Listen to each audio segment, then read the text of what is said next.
Love and light. Love and light. Love and light. Healing. Love and light. Love and light. Piggy's Rock, what I share with you, girl? I'll share with you. My sweet guardian angel puppy dog's getting so old. She's about 14. I love her so much.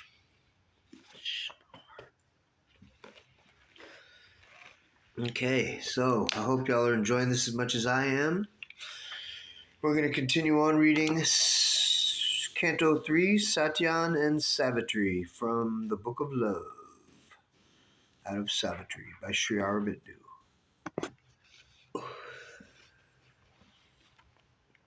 Okay. Canto 3, Satyavan and Savitri. Out of the voiceless mystery of the past, in a present ignorant of forgotten bonds, these spirits met upon the roads of time, yet in the heart their secret conscious selves, at once aware grew of each other warned,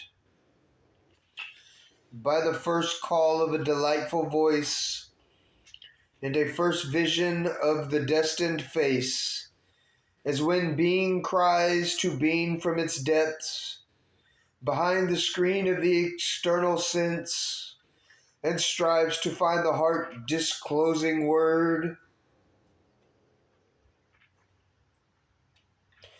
The passionate speech revealing the soul's need, but the mind's ignorance veils the inner sight. Only a little breaks through our earth-made bounds.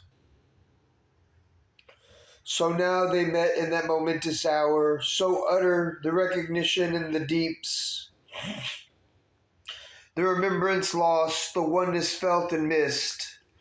Thus Satyavan spoke first to Savitri, O thou who comest to me out of timeless silences, yet thy voice has wakened my heart to an unknown bliss.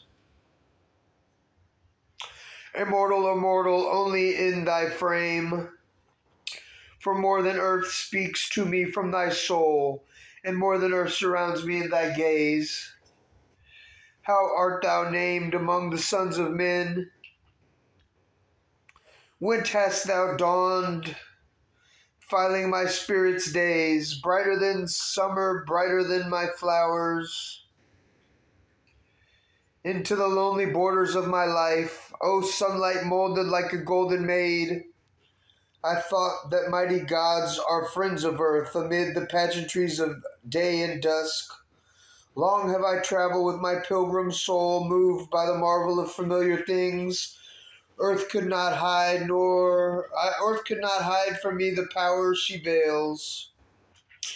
Even though moving mid an earthly scene and the common surfaces of terrestrial things, my vision saw, unblinded by her forms, the Godhead looked at me from familiar scenes. I witnessed the virgin bridals of the dawn.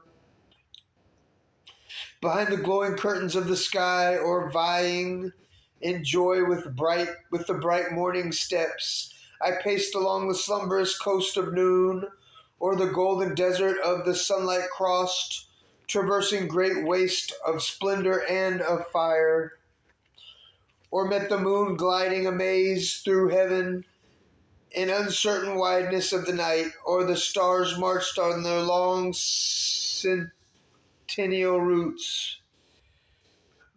The day and dusk reveal to me hidden shapes. Figures have come to me from secret shores, and happy faces looked from ray and flame. I have heard strange voices cross the ether's waves. The centaur's wizard songs has thrilled my ear.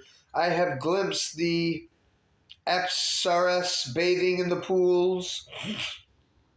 I have seen the wood nymphs peering through the leaves. The winds have shown me their trampling lords. I have beheld the prince of the sun, S-U-N, burning in thousand-pillared homes of light. So now my mind could dream and my heart fear that from some wonder couch beyond our air, Risen in a wide morning of the gods, thou drovest thy horses from the thundered whirls, although to heaven thy beauty seemed allied. Much rather would my thoughts rejoice to know the mortal sweetness smiles between thy lids, and thy heart can beat beneath a human gaze, and thy aurate bosom quiver with a look, and its tumult answer to an earth-born voice. If our time-vexed affections thou canst feel, earth's ease of simple things can satisfy. Earth's ease of simple things can satisfy. Thy glance can dwell content on earthly soil, and the celestial summary of delight. Thy golden body dally with fatigue, oppressing with its grace our terrain, while the frail, sweet, passing taste of earthly food, delays thee, and the torrent's leaping wine. Descent, let thy journey cease, come down to us. Close is my father's creepered hermitage, screened by the tall ranks of these silent kings, sung to by voices of the hue-robed choirs, whose chants repeat transcribed in music's notes the passionate colored lettering of thy bows, and fill the hours with their melodious cry amid the welcome hum of many bees. Invade our honeyed kingdom of the woods. Let me lead thee into an opulent life. Bar simple is the sylvan hermit life, yet it is clad with the jewelry of earth. Wild wind runs visitors midst the swaying tops. Through the calm days heaven sentinels of peace, couched on a purple robe of sky above, look down on a rich secrecy and hush. And the chambered nuptial waters chant within, enormous whispering, many formed around. High force gods have taken in their arms the human hour, a guest of their centuried pomps. Apparelled are the morns in gold and green. Apparelled are the morns in gold and green. Sunlit and shadow tapestry the walls, to make a resting chamber fit for thee. A while she paused, as if hearing still his voice, unwilling to break the charm, then slowly spoke. Musing, she answered, I am Savitri, princess of Madra. Who art thou? What name musical on earth expresses thee to men? What trunk of kings, watered by fortunate streams, has flowered at last upon one happy branch? Why is thy dwelling in the pathless? One second, me on water.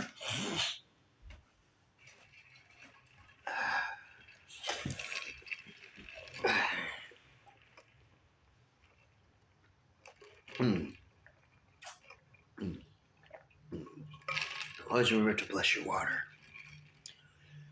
Recode your DNA to its divine blueprint if you so see fit. That's what I do.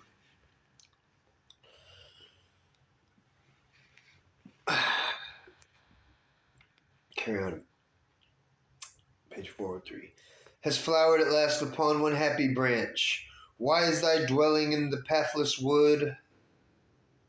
Far from the deeds thy glorious youth demands. Haunt of the anchorites and earth's wilder broods, where only with thy witness self thou roam'st in nature's green, unhuman loneliness,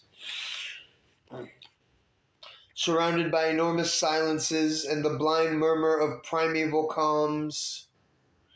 And Satyavan replied to Savitri, in days when yet his sight looked clear on life, King Dayumatsena once the Salwa reigned through all the tract which from behind these tops passing its days of emerald delight, entrusting converse with the traveler winds, turns, looking back towards the southern heavens, and leans its flank upon the musing hills. But equal fate removed her covering hand, a living night enclosed the strong man's paths. Heaven's brilliant gods recalled their careless gifts, took from blank eyes their glad and helping ray, and led the uncertain goddess from his side, outcast from empire of the outer light, lost to the comradeship of seeing men, he sojourns in two solitudes within, and the solemn rustle of the woods. Son of that king, I, Satyavan, have lived, contended for not yet of thee aware, in my high-peopled loneliness of spirit, and this huge vital murmur kin to me, nursed by the vastness pupil of solitude, great nature came to her recovered child. I reigned in a kingdom of a nobler kind that men can build upon dull matter's soil. I met the frankness of the primal earth. I enjoyed the intimacies of infant God. In the great tapestried chambers of her state, free in her boundless palace I have dwelt, indulged by the warm mother of us all. Reared with my natural brothers in her house, I lay in the wide, bare embrace of heaven. The sunlight's radiance blessing clasped my brow. The moonbeam's silver ecstasy at night kissed my dim lids to sleep. Earth's morns were mine. Lured by faint murmurings with green-robed hours, I wandered lost in woods, prone to the voice of winds and waters, partner in the sun's joy, a listener to the universal speech. My spirit satisfied within me knew, godlike our birthright, luxuried our life, whose close belongings are the earth's and skies. Before fate led me into this emerald world, aroused by some foreshadowing touch within, an early prescience in my mind approached the great dumb animal consciousness of earth. Now grows so close to me who have left old pomps to live in this grandiose murmur dim and vast. Already I met her in my spirit's dream.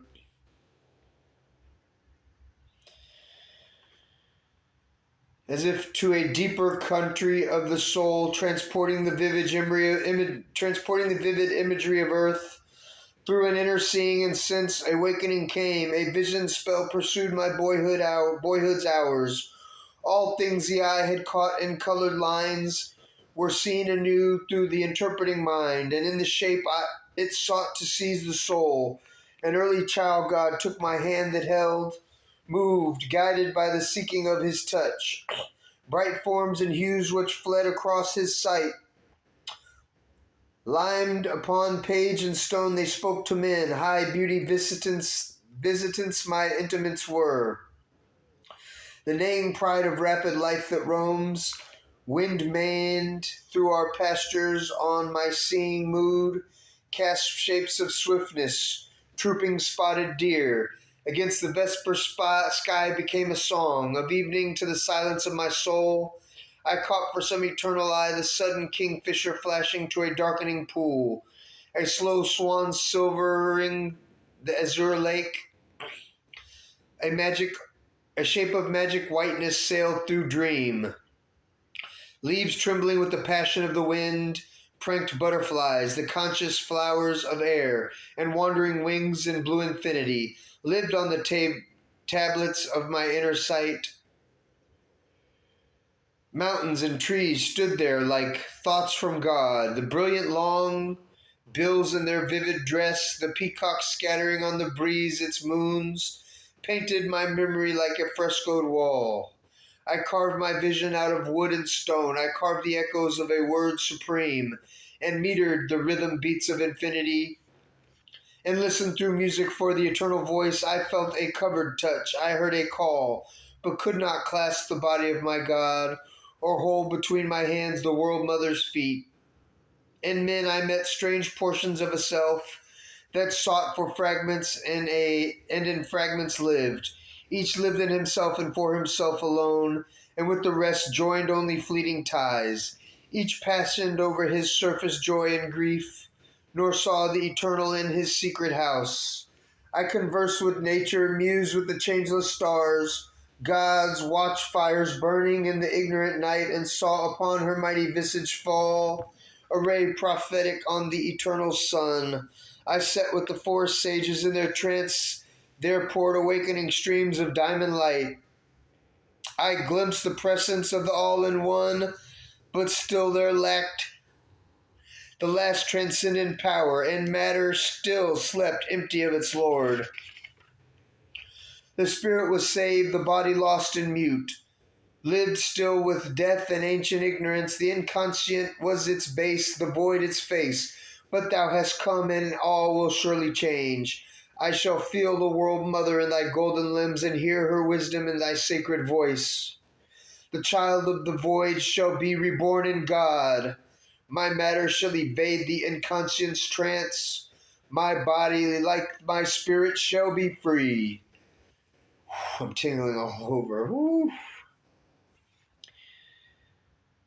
These words are powerful. It shall escape from death and ignorance, and Savitri, musing still, replied to him, Speak more to me, speak more, O Satyavan. Speak of thyself and all thou art within. I know thee as if we had ever lived together in the chamber of our souls.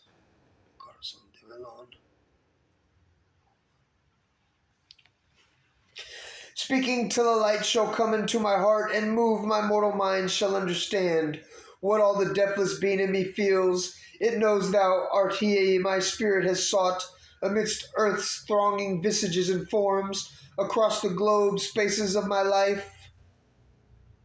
And Satyavan, like a replying harp to the insistent calling of a flute, answered her questioning and let stream to her his heart in many-colored waves of speech.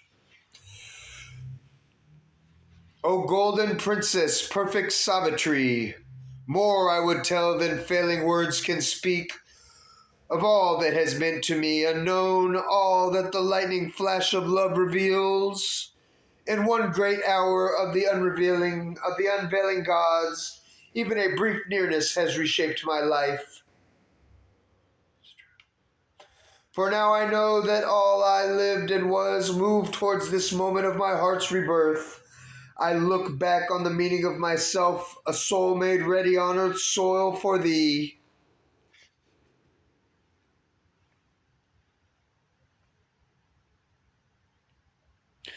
Once were my days like the days of other men.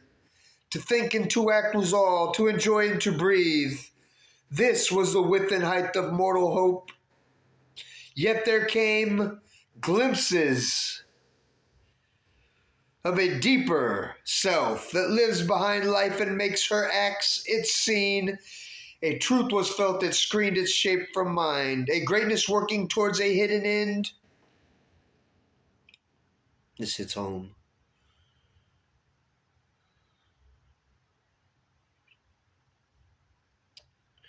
And vaguely through the forms of earth there looked something that life is not and yet must be. I groped for the mystery with the lantern. Thought. Its glimmerings lighted with the abstract word, a half-visible ground, and traveling yard by yard, it mapped a system of the self and God. I could not live the truth it spoke and thought. I turned to seize its form in visible things, hoping to fix its rule by mortal mind, impose the narrow structure of world law. Upon the freedom of the infinite, a hard, firm skeleton of outward truth, a mental scheme of a mechanic power. This light showed more than darkness. This light showed more the darkness unsearched. It made the original secrecy more occult. It could not analyze its cosmic veil, or glimpse the wonder worker's hidden hand, and trace the pattern of its magic plans. I plunged into an inner seeing mind and knew the secret laws and sorceries, the make of matter, mind's bewildered slave. The mystery was not solved, but deepened more. I strove to find its hints through beauty and art, but form cannot unveil the indwelling power. Only it throws its symbols at our hearts. It invoked a mood of self, invoked a sign of all the brooding glory hidden in sense. I lived in the ray, but faced not the sun. I looked upon the world and missed the self. And when I found the self, I lost the world. My other selves I lost in the body of God. The link of the finite with the infinite, the bridge between the appearance and the truth, the mystic aim for which the world was made, the human sense of immortality. But now the gold link comes to me with thy feet, and his gold sun has shone on me from thy face. From now another realm draws nearer with thee, and now diviner voices fill my ear. I'm covered in goosebumps, bliss bumps. Ooh, this is intense. And now diviner voices fill my ear. A strange new world swims to me in thy gaze. Approaching like a star from unknown heavens, a cry of spears comes with thee, and a song of flaming gods. I draw a wealthier breath, and in a fierier march of moments move. My mind transfigures to a rapturous seer, a foam leap traveling from the waves of bliss. Has changed my heart and changed the earth around. All with thy coming fills air, soil, and stream. Wear bridal raiment to be fit for thee, and sunlight grows a shadow of thy hue because of change within me by thy look. Come nearer to me from thy car of light. On this green sward, disdaining not our soil, from here are secret spaces made for thee, whose caves of emerald long to screen thy form. Wilt thou not make this mortal bliss thy sphere? Descent, O happiness, with thy moon gold feet, enrich earth's floors upon whose sleep we lie. O my bright beauty's princess Savitri, be my delight and thy own joy compelled. Enter my life, thy chamber and thy shrine.